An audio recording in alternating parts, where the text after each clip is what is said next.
Welcome to Prince Math Clinic, the e-learning solution at your pace and time. It's a beautiful day and you're welcome once again to class. Yeah, we have some beautiful set of trigonometry questions to tackle based on why past question. And we want to find out in the first question the value for theta, for which sine squared theta plus tan squared theta will be equal to 3. For the first question, I'll be showing you two ways by which you can obtain the value for theta. Now, let's go right into the solution. Sec squared theta plus tan squared theta is equal to 3.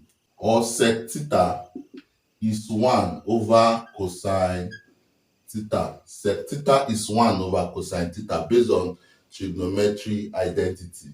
So instead of writing sec squared theta here, I'm going to write 1 over cos squared theta. So this becomes 1 over cos squared theta.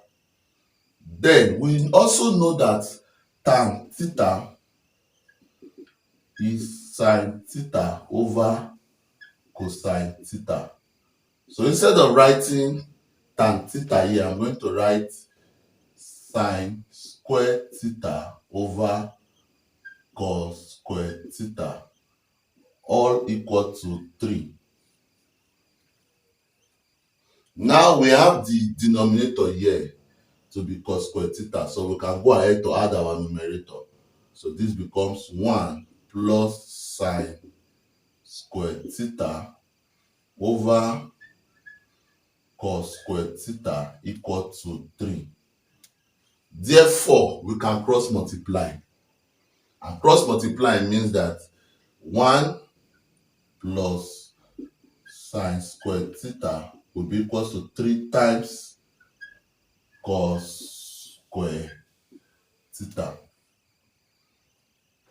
And now, we know from trigonometric identities that when we have sine squared theta plus cos squared theta, it is equal to 1.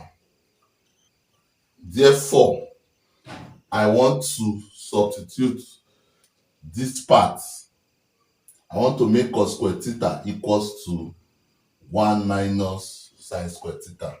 So from here, I know that my cos squared theta will be 1 minus sine squared theta. So I will use that to replace cos squared theta here. So my equation will look like this. 1 plus sine squared theta equals to 3. Then instead of cos squared theta, I'm going to put 1 minus sine squared theta. So that everything now is in terms of sine squared theta now. So I can expand this part and collect like terms.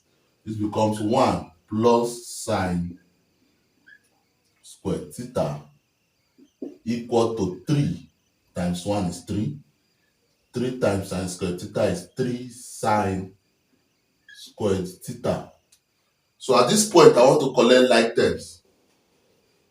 So doing that, I will have that I want to push all the trigonometric parts to this left hand side and the ones that are without trigonometry to the other side. So moving this here, this becomes 1.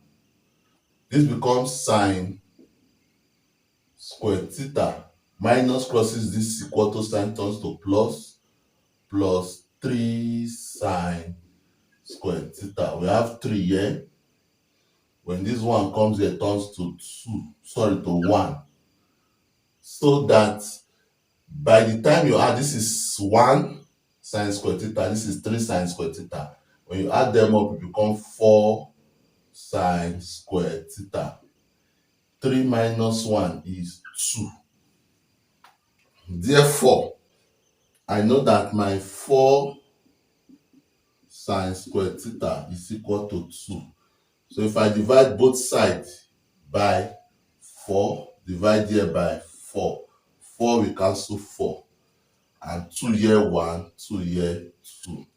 So I have my sine squared theta equal to 1 over 2 is same as 0.5. And the only way I can get sine theta here is to take the square root of both sides. So I'll take the square root of this side and the square root of this side as well. And square root comes with plus or minus. So the square here cancels the square root.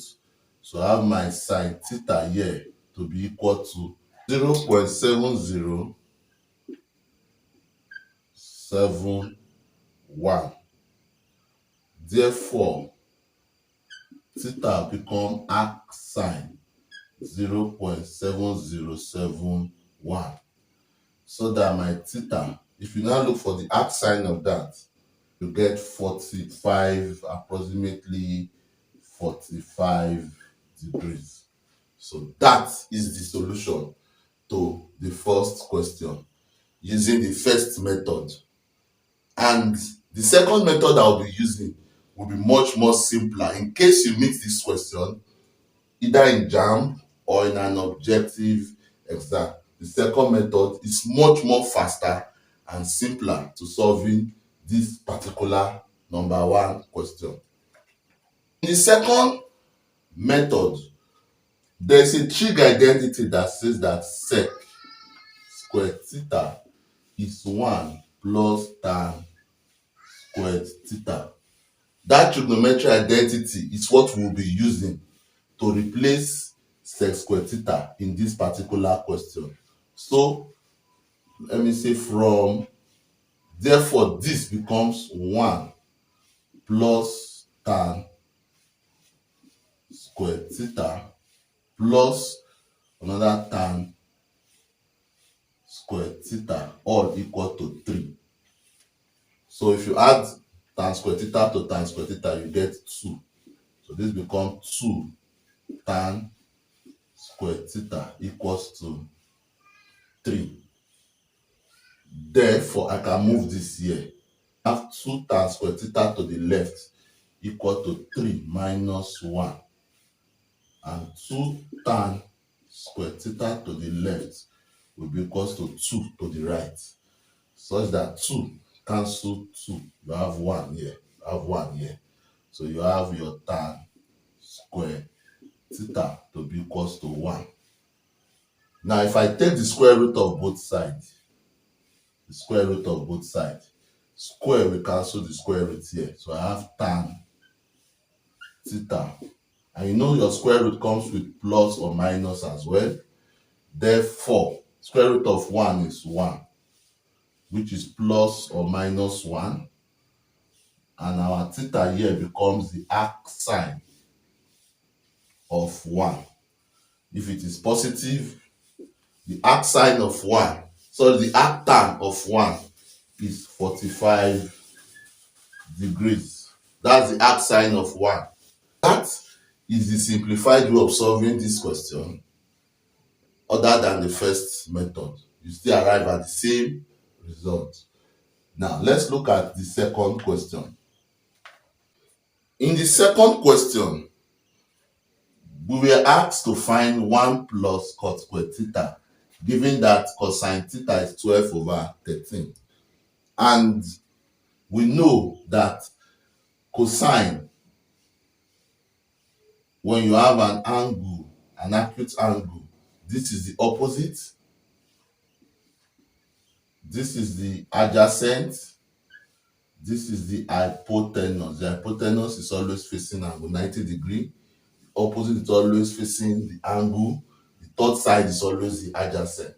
Now, from the SOHCAHTOA that we know that cosine theta is simply adjacent over hypotenuse. It means that this 12 must be adjacent.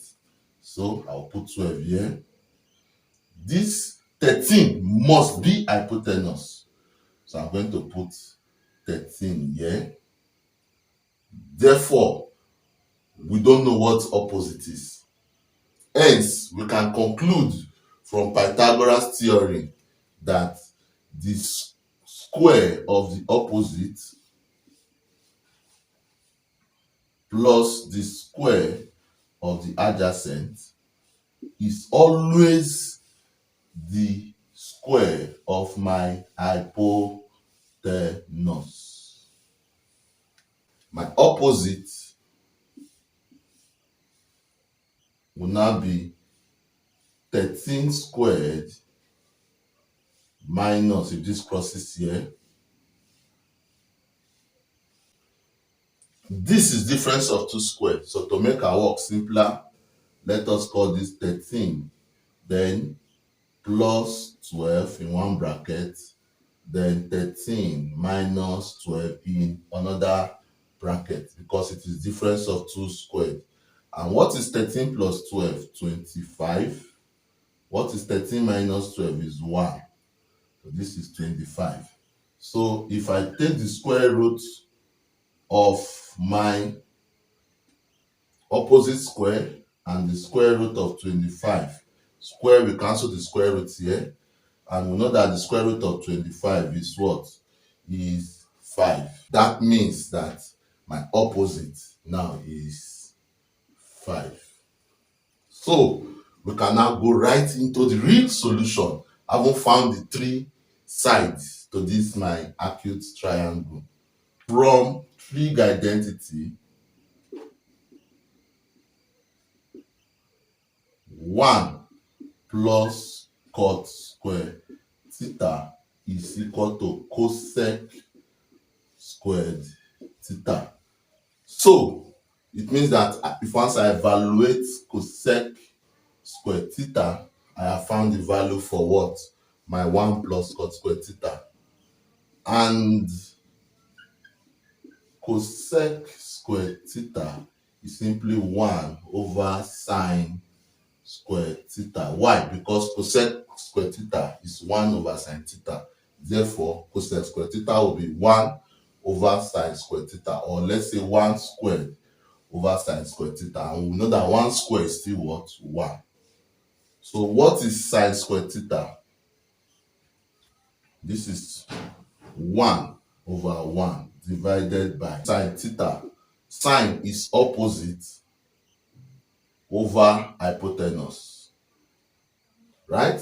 So it means that my sine square will be the square of both numerator and denominator. So we have 5 over 13 squared, which will eventually be 1 over 1 times 13 over 5 all squared. And anything times 1 is that particular thing, right? So 13 squared is 169, and 5 squared is 625. So that is the solution to this second question. And I hope the solution was helpful. Kindly like the video, share it to your friends and loved ones, and subscribe to this channel if you are yet to do so. Thank you, and bye for now.